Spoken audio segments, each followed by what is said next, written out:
Bonjour à tous, j'espère que vous allez bien.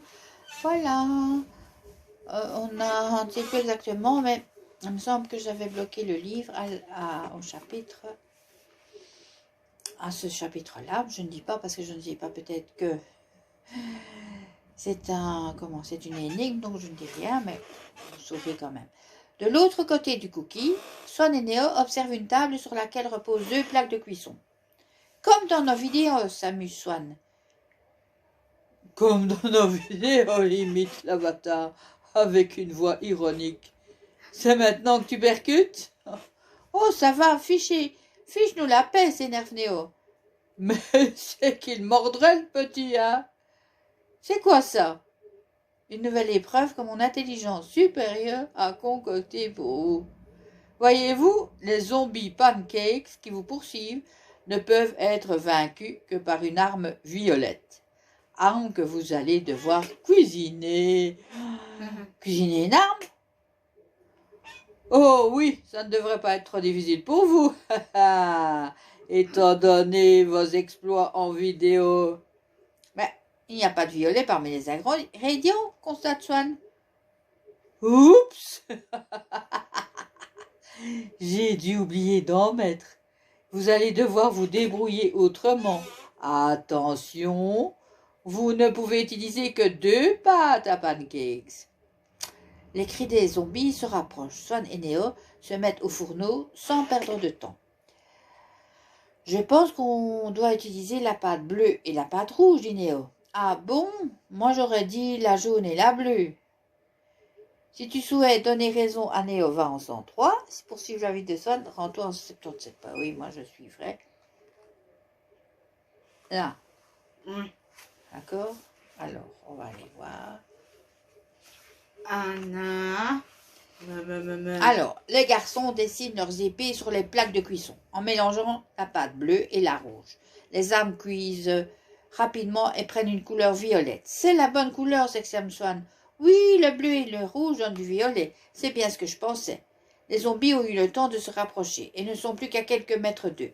Swan et Neo partent à leur rencontre en hurlant un cri de guerre. Je suis sûr que vous avez triché, éclate l'avatar. Taillant de larges tranches dans les zombies pancakes, Neo en profite pour en déguster un morceau. Pouah, t'es dégoûtant, dit Swan en faisant la grimace. Mamnutz remue le bout de sa truffe écœurée. Tu plaisantes, ils sont délicieux ces zombies. Tandis qu'ils achèvent leurs derniers adversaires, Swan se laisse tenter et se régale. Nuts profite de l'amoncellement des corps de zombies pancakes pour se goinfrer. Dans leur dos, un bruit de craquement assourdissant retentit. L'énorme cookie se fond en deux, avant de s'émietter en d'innombrables morceaux. Il laisse ainsi apparaître un portail, et devant lui, une petite clé aux couleurs de l'arc-en-ciel qui lévite dans les airs. « À quoi ça sert ?» s'interroge Swan. « On finira bien par le découvrir. » Swan et Neo possèdent maintenant une clé arc-en-ciel. Le nombre 38 lui est associé. Voilà, ça y est. Le nombre 38 lui est associé. Donc on va noter. Voilà. Une clé. Clé et 38. Hein. C'est ça. Maintenant je crois qu'on a les 2 objets qu'il fallait. En revanche, je pense à la noter à la fin du livre. Ainsi, clé arc-en-ciel 38. Elle te sera utile plus tard. Retrouve Swan et Neo 60 pour choisir par quel autre portal ils vont passer. Ben voilà, c'est ça. C'est bien ce que je pensais. Donc maintenant, on retourne au 79, je crois. Je ne sais plus. Hein. Je viens de le voir, mais je ne sais plus. Attends. Pas 79. Si, c'est ça. C'est ça. Donc c'était au 79 où on était allé déjà. Voilà. Et de toute façon, on ne peut pas aller, on ne sait pas aller si on n'a pas ce qu'on vient de trouver. Les garçons approchent du dispositif au centre de la pièce. Étrange, dit Néo pensif. Quoi? Il n'y a aucun bouton, pas d'écran, rien. Swan fait courir ses mains sur le curieux socle, nous part 2 imposants câbles qui rejoignent le générateur inactif. Soudain, il sent quelque chose. Là, il y a 2 creux, dit-il. Tu as raison. Ah oui, voilà, c'est ça. Comme si on pouvait insérer quelque chose. Je dirais que l'un des objets a une forme de cône, l'autre est circulaire. Si tu possèdes les deux objets qui, selon toi, te permettraient d'activer le dispositif, il suffit d'additionner, je ne sais pas moi si on a les deux objets, peut-être. C'est pas une clé, ça. Donuts, oui, ok, mais c'est pas une clé qu'on a. Bon, allez, on va réfléchir, on va calculer. Donc, le numéro de ce paragraphe, c'est 79. Donc, on ferait...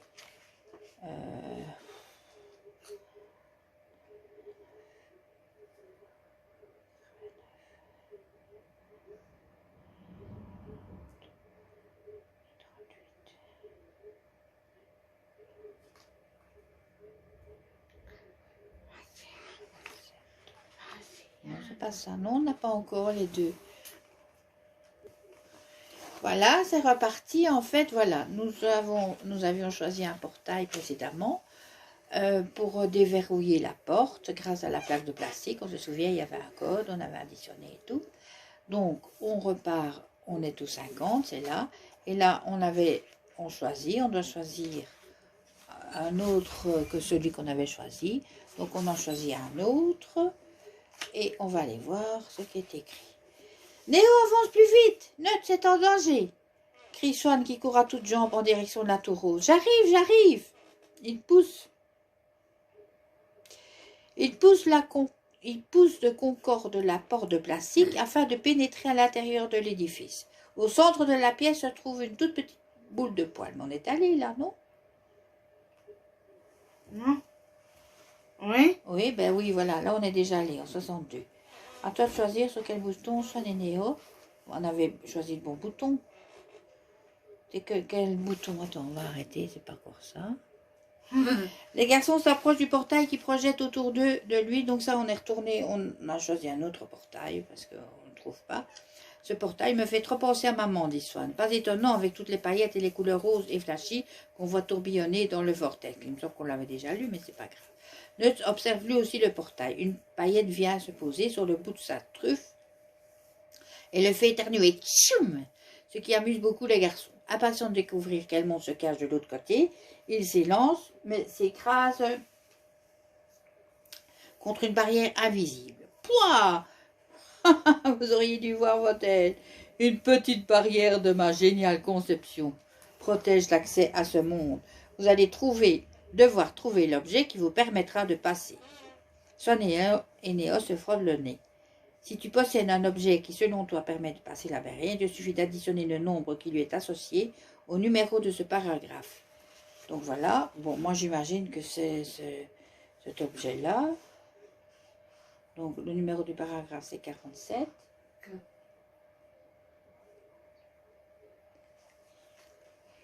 Donc, en principe, c'est là. Si j'ai bien compté, c'est là qu'on doit aller maintenant. Non, c'est pas ça, j'ai mal compté. Je ne sais plus compter, moi. 47.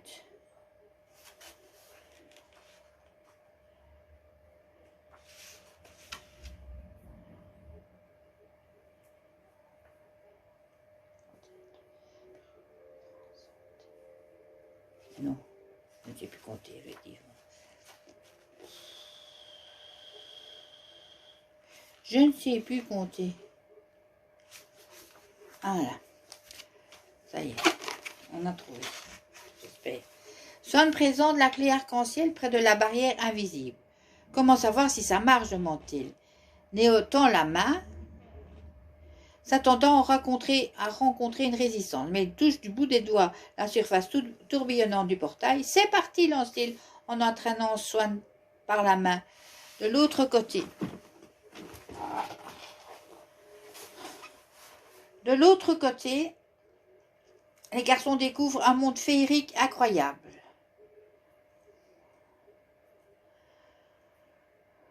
Des cornes de licorne se dressent un peu partout, tels des arbres sur des vallons aux 1000 couleurs, et les nuages ont des allures de marshmallow. En plus de ce qu'ils voient, ce qu'ils sentent les surprend également. De ce monde magique règne une odeur sucrée. Ça sent les bonbons, se réjouit Swan. Le ventre de Néo gargouille plus fort que jamais. J'espère qu'on va trouver quelque chose qui permet d'activer le générateur de portail, dit-il. Peut-être ou peut-être pas. Ici, une chose est sûre, il y a bien plus de danger ici que vous ne pouvez l'imaginer. Derrière les vidéos de paillettes, de licornes et de mondes magiques, les apparences peuvent être très trompeuses. La voix colérique disparaît. C'est le pire rabat-joie que j'ai jamais vu, dit Swan. Tu l'as dit, je vois le mal partout et ne sais pas s'amuser. En tout cas, je pense que maman adorerait cet endroit.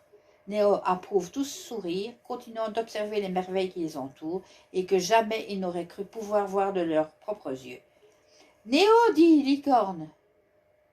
Néo, des licornes. À bonne distance, une harde de licornes apparaît au sommet d'une colline, à la pelouse aussi rose que de la barbe à papa. Incroyable, dit Néo, mais moi c'est cette forêt faite de jelly belly juste là qui m'attire. Il tapote son ventre, affichant un sourire malicieux, et observe les bonbons fruits dans les arbres. À toi de décider ce que doit faire son Néo. Si tu veux qu'ils aillent vers la licorne, ou à la forêt. Moi je dis ça. On verra. On verra.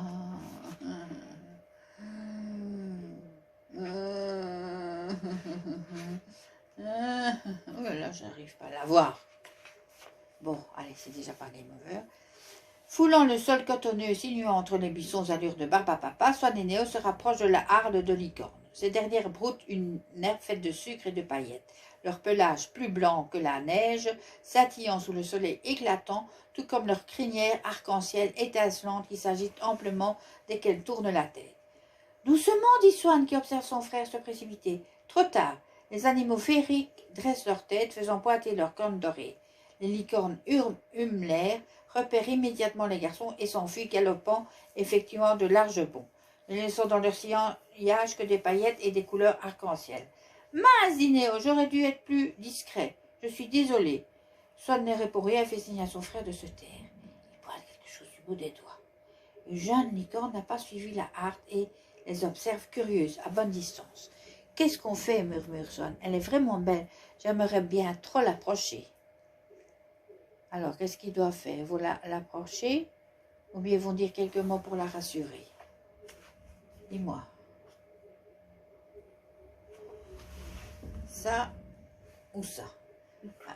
L'approcher, c'est ça, ou la rassurer, c'est ça. D'accord? Je n'ai pas dit, hein.